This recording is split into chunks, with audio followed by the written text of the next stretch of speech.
এই পর্বে আমরা আলোচনা করব বাগবাজার অ্যামেচার থিয়েটার নিয়ে। বাংলা নাট্যশালা ও নাট্যাভিনয়ের ইতিহাসে বাগবাজার অ্যামেচার থিয়েটার একটি স্মরণীয় নাম বলা যায়। পরবর্তীকালে গিয়ে এই নাট্যশালাটির নাম পরিবর্তিত হয়ে শ্যামবাজার নাট্য সমাজ হয়েছিল। ঠিক তেমনি আরও পরবর্তীকালে গিয়ে কলকাতার সাধারণ রঙ্গলয়ে পরিণত হয়।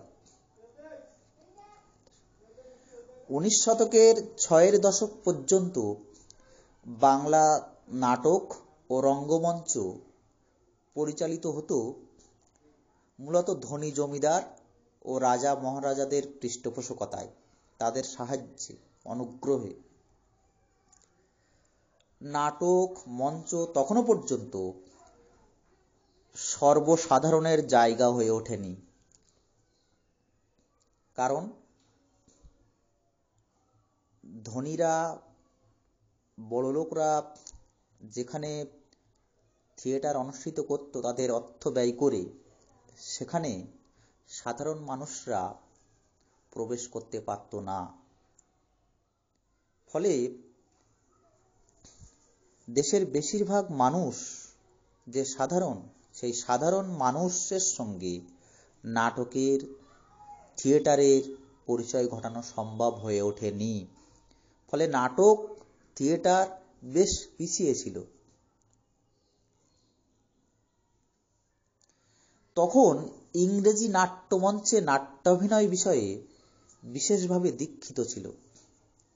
বাগবাজার অঞ্চলের কিছু যুবক এই নাটককে সর্বসাধারণের করে তোলার জন্য, জনগণের করে তোলার জন্য, নাটককে আরও বেশি করে মানুষের মধ্যে ছড়িয়ে দেওয়ার জন্য 1867 খ্রিস্টাব্দে যে থিয়েটার প্রতিষ্ঠিত করেন, তার নামই হলো এই বাগবাজার অ্যামেচার থিয়েটার। এই থিয়েটার প্রতিষ্ঠায় যে সমস্ত নাট্য ব্যক্তিত্বগণ মুখ্য ভূমিকা নিয়েছিলেন, তাদের মধ্যে অন্যতম কয়েকজন হলেন নগেন্দ্রনাথ বন্দ্যোপাধ্যায়, গিরিশচন্দ্র ঘোষ, মহেন্দ্রনাথ বন্দ্যোপাধ্যায়, রাধামাধব কর, ধর্মদাস ও অর্ধেন্দুশেখর মুস্তাফি প্রমুখ ব্যক্তিবর্গ, গুণীজন, নাট্য উৎসাহী ব্যক্তিবর্গ। পরবর্তীকালে এরা সকলেই বিখ্যাত বিখ্যাত অভিনেতা হয়ে ওঠেন।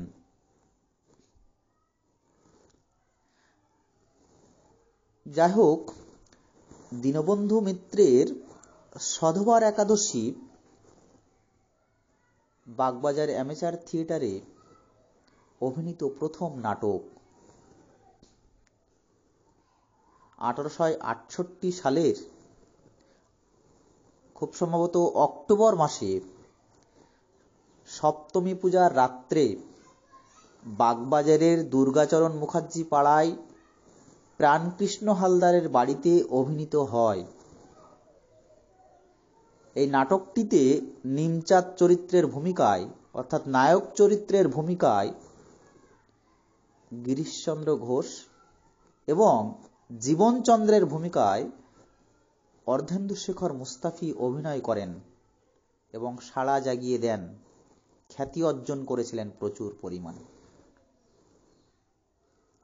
নাটকটির এই প্রথম অভিনয় উপস্থিত দর্শকদেরকে, গুণীজনদেরকে, প্রায় সকলকেই খুব তৃপ্তিদান করেছিল। এর অল্প কয়েকদিনের মধ্যে সধবার একাদশী আরও কয়েকবার অভিনীত হয়েছিল। সেই সূত্র ধরে চতুর্থবার অভিনীত হয় ঠিক পরের বছর শ্রী পঞ্চমী রাত্রিতে রায়বাহাদুরের বাড়িতে। এই অভিনয়ে নাট্যকার দীনবন্ধু মিত্র স্বয়ং এই অভিনয়ে উপস্থিত ছিলেন। তার এই উপস্থিত সম্পর্কে, অভিনয় সম্পর্কে নট চূড়ামণি, বিখ্যাত নাট্য ব্যক্তিত্ব, অভিনেতা, নাট্য পরিচালক অর্ধেন্দুশেখর মুস্তাফি বলেছিলেন, জীবনচন্দ্রের অভিনয় দর্শনে সকলেই মুগ্ধ। আবার স্বয়ং গ্রন্থাকার অর্ধেন্দুশেখর মুস্তাফিকে বলেন, আপনি অটলকে যে লাথি মারিয়া চলিয়া গেলেন তাহা সীমার অতীত। অটল হলো এখানকার একটা চরিত্র, সধবার একাদশী নাটকের একটা চরিত্রের নাম হলো অটল। নাটকটির সপ্তম তথা শেষ অভিনয় হয়েছিল 1872 সালে চোরাবাগানে লক্ষ্মীনারায়ণ দত্তের বাড়িতে।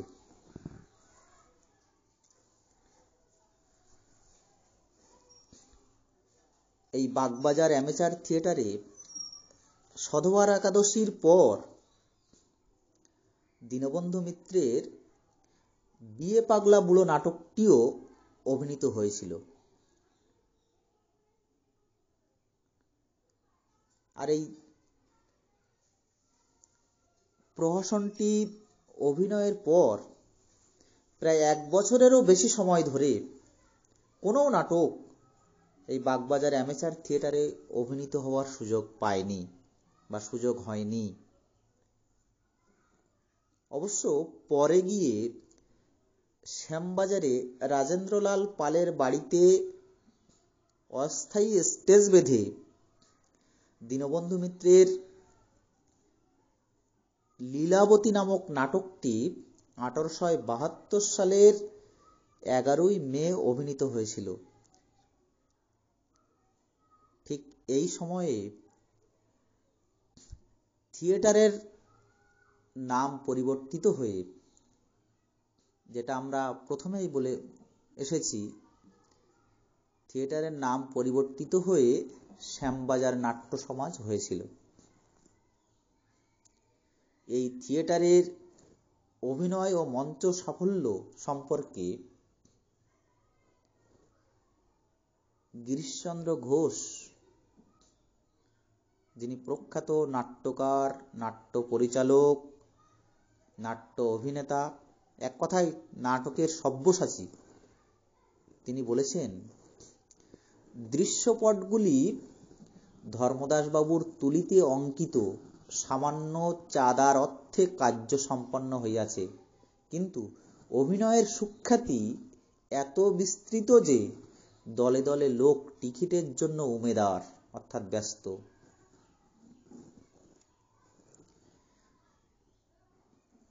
প্রখ্যাত গুণীজন, নাট্য গুণীজন গিরিশচন্দ্র ঘোষের এই কথাটাই প্রমাণ করিয়ে দেয় যে বাগবাজার অ্যামেচার থিয়েটারের সাফল্য কতটা পর্যন্ত ছড়িয়ে পড়েছিল, কত বিস্তৃতি লাভ করেছিল এর সুখ্যাতি।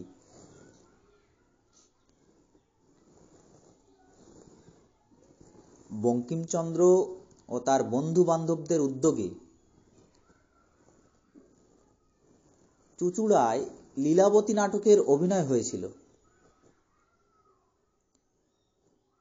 এবং দীনবন্ধু মিত্র সেই অভিনয় দেখেছিলেন। কিন্তু পরে গিয়ে বাগবাজার অ্যামেচার থিয়েটারে যে লীলাবতী নাটকের পুনরাভিনয় হয়েছিল, সেখানে দীনবন্ধু মিত্র উপস্থিত থেকে মুগ্ধ হয়ে গিয়েছিলেন এবং চুঁচুড়ায় যে অভিনয় হয়েছিল সেই অভিনয়ের সঙ্গে তুলনা করে বাগবাজার অ্যামেচার থিয়েটারের খ্যাতি সম্পর্কে, সাফল্য সম্পর্কে স্বয়ং নাট্যকার দীনবন্ধু মিত্র বলেছিলেন, তোমাদের অভিনয়ের সহিত চুঁচুড়া দলের তুলনায় হয় না। পরপর 3টি শনিবার এই লীলাবতী নাটকের অভিনয় হলেও টিকিট না পেয়ে বহু লোক এই থিয়েটার থেকে ফিরে যায়, যা আমরা সহজেই বুঝতে পারি, যা প্রমাণ করে লীলাবতী নাটক ও বাগবাজার অ্যামেচার থিয়েটারের সর্বাঙ্গীন সাফল্য, বাগবাজার অ্যামেচার থিয়েটারের উৎকৃষ্টতা, গুণ। যাই হোক, বঙ্গ রঙ্গমঞ্চের ইতিহাসে এই বাগবাজার অ্যামেচার থিয়েটারের তাৎপর্য বেশ কতকগুলি দিক থেকে আমাদের মনে রাখার মতো, স্মরণীয়। প্রথমত, ধনির বাড়ি ও রাজবাড়ির চৌহদ্দি থেকে, সীমানা থেকে বাংলা নাটককে বের করে আনার কৃতিত্ব এই বাগবাজার অ্যামেচার থিয়েটারের, একথা ভুলে গেলে চলবে না। কারণ এর আগে যে থিয়েটারগুলো অভিনীত হতো, যেখানে যে অভিনয়ে সাধারণ মানুষ ঢুকতে পারত না, কিন্তু এই বাগবাজার অ্যামেচার থিয়েটার সাধারণ মানুষদের জায়গা করে দিয়েছিল 4 দেয়ালের মাঝখানে। সেদিক থেকে এই বাগবাজার অ্যামেচার থিয়েটারের গুরুত্ব আমাদের মনে রাখার মতো। দ্বিতীয়ত, নাটককে, নাটকের উপস্থাপনাকে, অভিনয়কে, দৃশ্যকাব্যকে সর্বসাধারণের কাছে, সকলের দ্বারে দ্বারে পৌঁছে দেওয়া বাগবাজার অ্যামেচার থিয়েটারের উল্লেখযোগ্য তাৎপর্য বলা যায়। এই ভূমিকা তৎকালীন কঠিন সময়ে দাঁড়িয়ে বাগবাজার অ্যামেচার থিয়েটার এবং তার উদ্যোক্তারা নিয়েছিল। একথা স্বীকার না করলে তাদের প্রতি অবিচার করা হবে। তৃতীয়ত, আমন্ত্রিত অতিথিবর্গের মনোরঞ্জনকে নাটকের উপস্থাপনার যন্ত্রণা থেকে বাংলা নাটককে মুক্তি দেওয়া বাগবাজার অ্যামেচার থিয়েটারের অন্যতম কৃতিত্ব বলা যায়।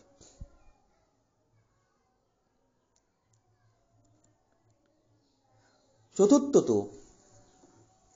এতদিন বাংলা নাটক অভিনয়ের আয়োজনে যুক্ত ছিলেন উচ্চবিত্তরা, বড় লোকরা, ধনী ব্যক্তিরা। কিন্তু বাগবাজার অ্যামেচার থিয়েটার সে রীতির ব্যতিক্রম ঘটিয়ে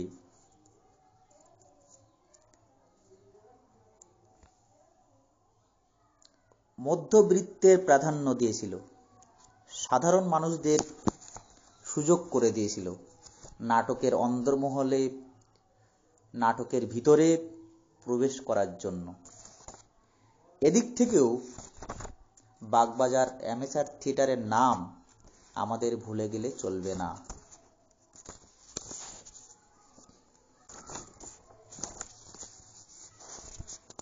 পরবর্তী প্রভাবে লীলাবতী নাটকের আশাতীত সাফল্য ও টিকিট বিক্রয়ের জন্য নগেন্দ্রনাথ বন্দ্যোপাধ্যায়ের মনে পেশাদারী রঙ্গমঞ্চ স্থাপনের পরিকল্পনা জেগে ওঠে।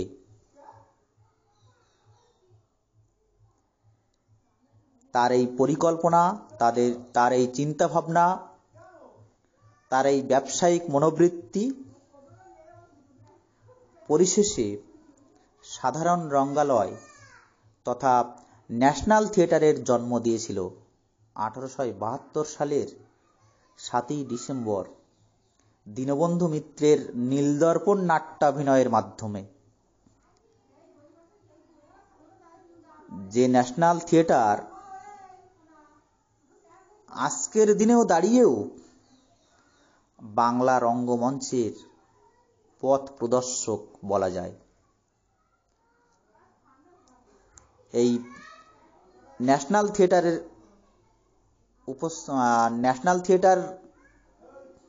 প্রতিষ্ঠার দিক থেকে এবং বাংলা নাটকের সঙ্গে তার ওতপ্রোত সম্পর্কের কথা মাথায় রেখে এ কথা নিঃসন্দেহে বলা যায় যে বাংলা রঙ্গমঞ্চের ইতিহাসে বাগবাজার অ্যামেচার থিয়েটারের গুরুত্ব কোনো অংশে কম নয়। যাই হোক, আজকের আলোচনা এ পর্যন্তই। সবাই খুব ভালো থাকো, সুস্থ থাকো।